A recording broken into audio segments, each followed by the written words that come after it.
Hey everybody, Shay here, and I've been reading all day. Attack on Titan, of course. I've been marathoning it. I didn't anticipate marathoning for as long as I have, but I did. I don't regret a goddamn thing. I just finished these ones right here. Is this in order? There we go. 23, 26, and holy goddamn. I didn't know if I was going to be able to record right now, but if I don't get my thoughts out now, then it's going to be a little bit lopsided tomorrow morning. It's very late. I've been reading for about 10 hours and I've read 8 volumes. Some of them take longer than others, and holy crap. As soon as I finished recording the vlog for volumes 19 to 22, I started reading right away. Man, the last comments I made on the last set was that it felt like the point of view was changing, and I meant that from the perspective of our characters, but also like I didn't think that we'd actually change perspectives. like like like we completely changed perspectives. That was kind of insane. This one right here. So volume 23. As soon as I looked at the cover, because I have the books turned this way usually, so I can't really spoil myself. And as soon as I looked at this cover, I was like, "Who? What is that Titan? Who are these people?" And that's when I realized that things were about to go crazy. The intro page here, the summary, it wasn't our roster of characters either. And then as soon as this thing started, you're like, oh wow, we're right on the other side of the world. Like we're following a whole different set of characters. There's also like this very first page that opens up. There's some parallelism happening immediately with this character right here, which we find out is named Falco, looking at a falcon flying in the sky. And it's just an absolute parallel with Eren and the beginning of the entire series. So right there, I was like, okay, something's going on here. And I guess we're just going to start a whole new story. Now, what was cool about this, and I'm just going to start right, it's a 5 out of 5 star, okay? This one, 23. Because I was a little bit worried that us switching characters the way that we did, that it was going to turn into a bit of a disaster. Because I was like, oh man, we just spent like 22 volumes with with our crew, you know what I mean? And so many of them died, sure, but I was like, if you start switching characters on me now, I'm more than halfway through the series. Like, how is this going to go? Is this thing going to flow? Am I going to feel lost? And no, the answer is no. Strangely enough, it all held together very good. And maybe it's because Reiner was there, and so we still had an anchor, to the old crew and that perspective and what Reiner was going through. We got to see the perspective of the new recruits on that side and how the Eldians were made up part of the military. And there's so much I could go into that's just spoiler based, and my brain is like, it's so full right now after 4 trades that I'm just going to skim over it and try to hit on the highlights, right? The ones that I can remember, or I'm just going to have a vlog. I'm just going to chat over this as I go because it was so much, man. So much to absorb. Not only do we get introduced to new characters, but we get introduced to the new Titans as well, that they basically inherit, like they're like special soldier units. We get introduced to the Marleyan Titans, of course. We got the Cart Titan, that was the quadruped one. We got the Jaws Titan, which looks like it was the Titan line that Ymir ended up having, so the very fast one with the claws and the teeth and climbing around and stuff like that. The Beast Titan we were already familiar with, and then there was one called, gets brought up later on, but it's the Hammer Titan or the Warhammer Titan, so and that one comes up. And so it looks like that the Marleyans have, like, there's a bunch of countries on the other side of the ocean, and they have advanced with technology, but they're also kind of against each other, and it's a bit of a mess. It's a bit of a mess, and I think it goes like more symbolically. It's that humans will always find a reason to fight, or Eldians, or because Eldians are mixed in with the humans and the bloodlines. But at the end of the day, it's like basically life. Life will find a cycle to basically find a reason to keep fighting and destroying themselves is kind of what I took away. And so this one is basically the setup. It is literally the act one of another set of stories that's going to take place. It's a lot of the initial, like, what's the quest from this perspective, and they still managed to pull it off in a way that makes sense, and it makes you instantly, I was instantly connecting with the characters, whether it was Falco, Porco, what's this, like Falcon, Pig, Colt, like a horse. I was like, did they name children based on animal things? And that was throwing me off a little bit. I don't know if it was accidental or if that was intentional. All the characters were kind of, they just landed right on me and immediately grounded in the story, and I felt like I understood what Marleyan culture and how that evolved over the last couple decades as well. And it sets up all the pieces we need for when we get to volume 24, right? Because volume 24 then starts to go into a lot more of the history of, like, the perspective of the three Titans that end up going from Marley to the basically the entire first half of the series. It's the Annie, it's the Reiner, and it's the Berthold perspective through the entire story that we've read so far. And I thought that was so cool to do. And man, everything lined up. All the subtle pieces that might have happened along the way, they all ended up mattering. Like they were such cool hooks that were, again, they were subtle, but then it allowed you to remember the moment in the story and be able to thread exactly what this parallel narrative was weaving through to give you the perspective of all the characters. We got a huge fundamental persona delve into Reiner himself and what Bertolt and Reiner's relationship was all about, and them being dropped off on the island, and that Reiner was basically a goof up the entire time, trying to prove himself. We got a lot of that deep history for Reiner, and that he really shouldn't have been there, and he is a screw up. He's a screw up, and it's like all the things that were going wrong, like he blames himself, but you're kind of like, it kind of is all of your fault, like the entire way through. But it makes you feel sorry for Reiner, but it gives you the context of why he tries so hard, and they give you all of that in this. I really, really enjoyed Volume 24. This was a 5 star as well for me. Some of these volumes, if I could give it a 6, I would. They're just so damn good. Just flipping through to kind of get some memories here. Oh man, like there's this wounded soldier that gets pulled into the hospital, and then the reveal at that moment. Like I could see like where if I was reading this live on the camera, like there'd be some cool moments that I did on my own here, and I was like, oh, that would be cool for people to vicariously live through me. I could see like why the vlogs as a reading vlog would have made sense and would have been a lot of fun, because I had a lot of like, oh crap moments, and that was one of them. Is he introduced himself at that moment right there when he says his last name is Kruger, Mr. Kruger, and I was like, and at that point I still didn't know it was Aaron. I was still like, Kruger. Wait, so it's another, because there's so many other characters with the same last name, and it's not a direct relationship, but it's of the family line, but it's not a direct relationship. So I'm like, is it uncle? Is it another brother? Is it something like the original, like the Kruger, like the father Kruger, Aaron Kruger? Because it's all fresh. I've just read 8 volumes back to back, right? So all this was like hanging in there, but I did not put the pieces together. I didn't think it was Aaron, But part of me was like, I don't know. Then I saw the lag and I was like, oh, he's probably like strapping up, because we've seen that before, right? It was if they close off the wound, it won't grow back, but as soon as they unwind it, it starts to grow back. His limb grew back really goddamn fast. Anyways, I'm getting ahead of myself. That didn't happen in volume 24. It left me hanging on volume 24 going, what? Who was that? Who could it have been? Was that Aaron? Like, I was I don't even say I was halfway to Aaron. I was more like, was it a relationship to Aaron, or was it a relationship to Zek, and something else was going on there? I was confused.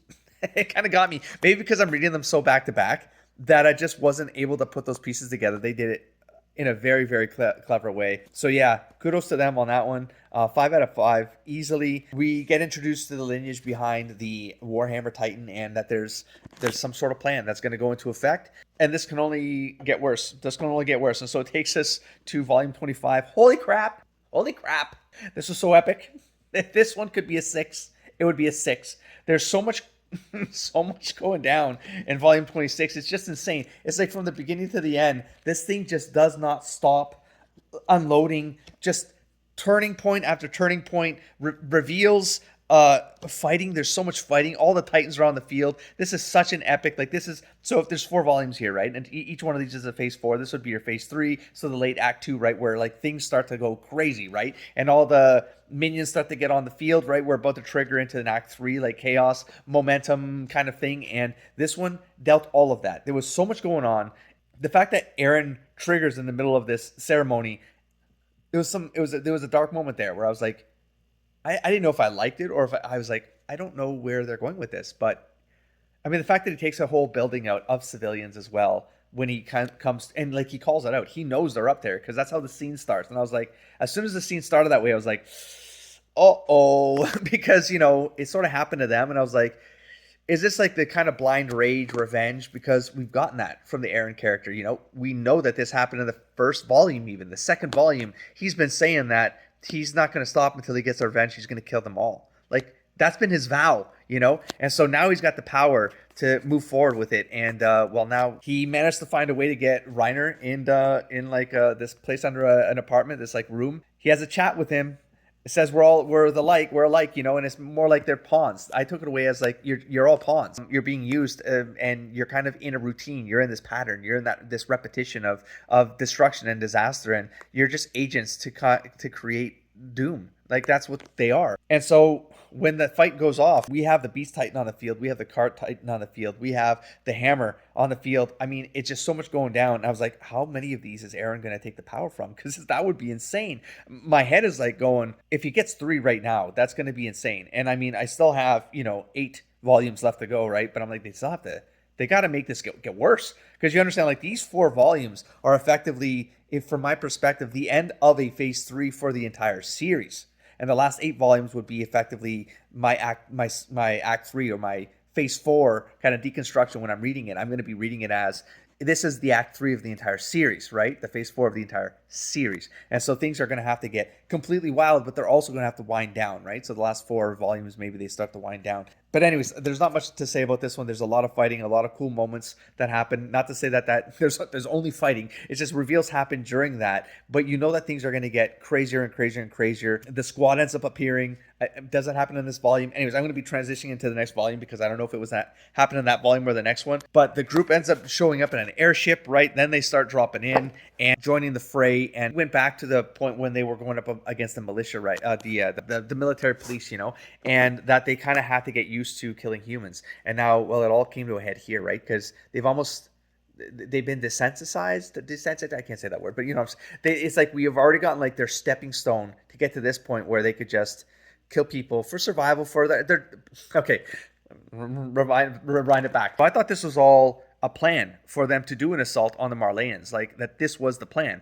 It turns out by the end of it, it's like, oh no, it wasn't. They were actually saving Aaron again, or saving in quotes. It's like Aaron ended up doing some plan to get there, to do his thing, to prove a point. And it was left just ambiguous enough that we're going to get those details, I'm assuming, in the next couple of volumes. We're going to be jumping, and there's going to be a bit of flashback, and we're going to get that context. Isayama likes to do that a lot. Like, he keeps on flipping between timelines and perspectives, and so that it keeps up the pace. I think it's all for storyline pacing. He's become a near expert at it, to be honest. Like, this is probably a 5, as well. Like, it's crazy.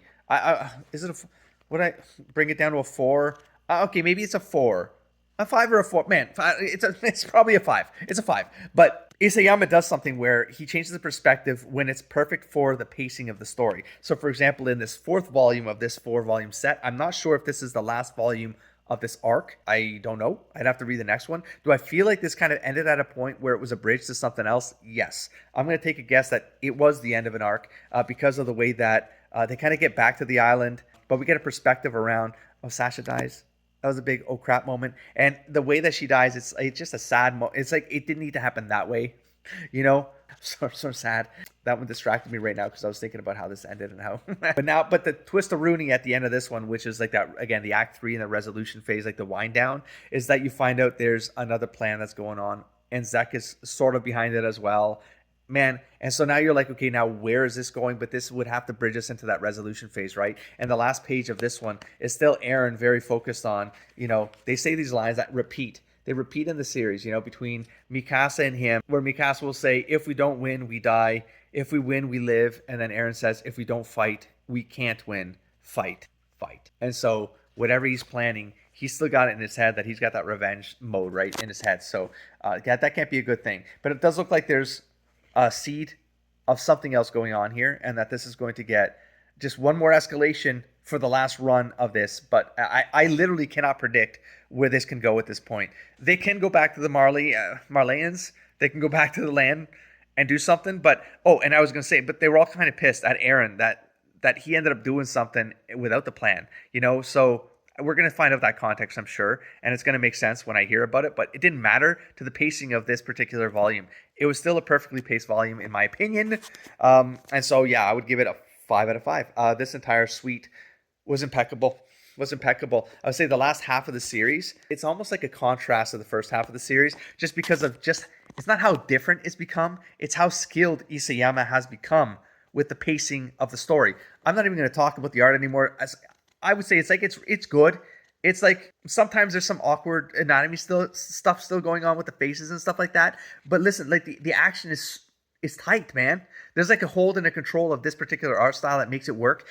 And the story flow itself is amazing. It's amazing. I can't say it was this good in the first half of the series. This series, from a story pacing perspective, I feel like I'm reading a whole different writer, to be honest. So I can't wait to read the last 8 volumes of the series. I guess I'll be back for the in 4 volume chunks, so just so I can have my thoughts together. For the most part, like this is a pretty short video, this vlog right here, because it's kind of it's late at night at this point. I mean, I could flip through this and I could probably have another hour worth of content to talk about for each of these volumes, right? Because there's like these small moments that happen all the time. Oh my god, the way he gets the hammer, the way he gets the hammer Titan.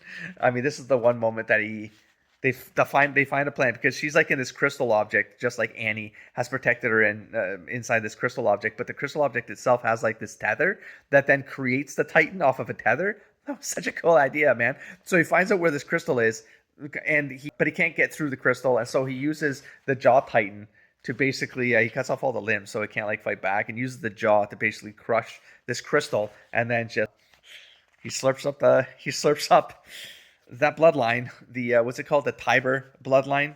So he's got the Warhammer blood in him now. So as far as I believe, because he didn't take the Beast Titan because he actually collected the Beast Titan and then brought him to the ship. I thought he got the Beast Titan as well when he, but nope, that was a rigmarole.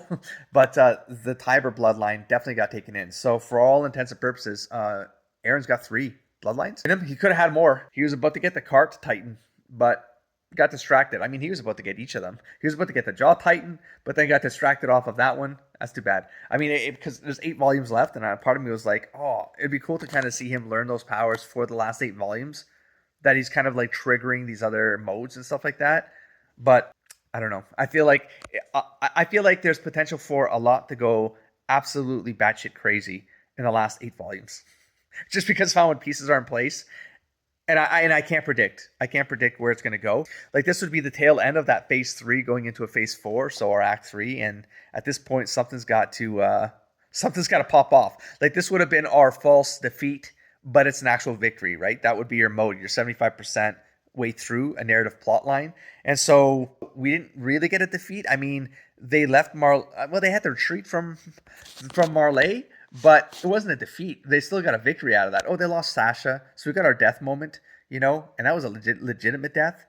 That could maybe motivate the characters to maybe get compelled to approach things differently. I'm not sure. Like if I had to speculate, the next 4 volumes would be Minion Madness is what I kind of is my summary of it. It's just all shit hits the fan kind of moment. It's like everything hits the field. So there'd have to be another interaction with the other Titans, the Marleyan Titans. And possibly like all Titans, all bloodlines on the field, that kind of thing. And if more people are going to die, they're going to start falling left and right into that trailing, like the last. Oh man, it's going to be the next 4 volumes are going to be rough. And then the last 4 volumes, if I had to super speculate to the end of that, that's where it gets super blurry because I can't really read Aaron right now. Oof. I don't know, but it's going back to more of a macro level plot is where I'm still looking at. There's just enough symbolism and seeds back to the freedom symbolism and the birds and the cycles and the repetition and the dreaming and stuff. And I'm really wondering if that's where all of this is going to swing back around to. There's going to be some other angle there. Oh, tied to the coordinates, the idea of the coordinates and the paths. Didn't really come up in these last 4 volumes. They brought them up in the previous 4 volumes, but not in these 4 volumes. So maybe they go back to that idea because they did see it as a reminder, right? So that's going to have to matter. And I'm not sure. I'm literally not sure. So I'll be back around for another vlog for the next 4 volumes. I'll probably read them tomorrow. I don't think I'm going to finish the entire series this weekend. And I'll get back to you with an update on the next 4 volumes. Exciting times, reaching the end, baby. Let's go. I'll catch you there. Don't forget to explore, engage, and inspire, buddy. Peace.